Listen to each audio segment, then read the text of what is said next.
Room vacate చేసి Srikalahasti bus స్టాండ్కి వచ్చేసాం. వై బికాజ్ మనకి స్టేషన్లో ఏ ట్రైన్ కూడా ఆల్టింగ్ లేదు. సో అందుకే బస్ స్టాండ్కి వచ్చేసాం. శ్రీకాళహస్తి నుండి గూడూరుకి వెళ్ళాలి. ఆల్మోస్ట్ ఒక 1.5 hour జర్నీ. బట్ స్టేషన్లో ఒక్క బస్ రాలేదు. ఒక 1.5 hour వెయిట్ చేసాం. ట్రైన్ మిస్ అవుతామో చాలా టెన్షన్ పడ్డాం.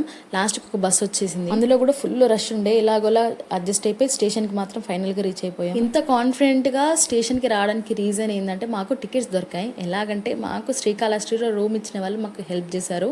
మేము ట్రైన్ దిగి టికెట్ కోసం ఆ స్టేషన్లో ఎంక్వైరీ చేస్తుంటే వాళ్ళు మాకు కలిసారనమాట. మీకు రూమ్స్ ఇస్తాము, టికెట్స్ కోసం కూడా ట్రై చేస్తాము, ఆల్మోస్ట్ ఇస్తామని చెప్పారు. కానీ మాకు మాత్రం కాన్ఫిడెంట్ లేకుండే. పూజ వాళ్ళకి కాల్ చేయగానే వెంటనే రెస్పాండ్ అయ్యారు.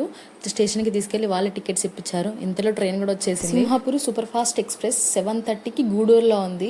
చాలా అంటే చాలా కంఫర్ట్గా ఉంది ట్రైన్. నేను మాత్రం పక్కా సజెస్ట్ చేస్తాను. 2-3 hours టైం పాస్ చేసి డిన్నర్ చేసేసాం. ఆల్మోస్ట్ అందరూ పడుకున్నారు. నాకు మాత్రం నిద్ర రావట్లేదు. నేను మా మరదలు ముచ్చట పెడుతూనే ఉన్నాం.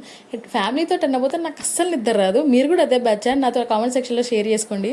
ఇలాగలో ఒక 2 hours అయితే పడుకున్నాం. ఎగ్జాక్ట్లీ 3 o'clockకి మేము స్టేషన్కి రీచ్ అవ్వాలి. బట్ ఒక 5 minutes ముందే మేము స్టేషన్కి రీచ్ అయిపోయి 3 o'clockకి వరంగల్ రైల్వే స్టేషన్ చూడండి ఎంత బాగుందో. బయటకు అయితే వచ్చేసాం. ఇక్కడ నుండి ఎట్టలో డిస్పాచ్ అయిపోవాలి. మా మమ్మీ వాళ్ళు ఉండేది స్టేషన్కి దగ్గరలోనే. కాకపోతే మా పెద్దమ్మ వాళ్ళు కొంచెం లాంగ్ వెళ్ళిపోవాలి. మా అన్నయ్య వాళ్ళు ఫ్రెండ్ వాళ్ళు కూడా పక్కనే ఉంటారు. Then we're back to Nalgonda. Tea తాగేసి స్టార్ట్ అయిపోయాం. ఆల్మోస్ట్ 6:30 వరకు అలా రీచ్ అయిపోయాం. ఈ ట్రిప్ మాత్రం నాకు లైఫ్ లాంగ్ గుర్తుండిపోతుంది.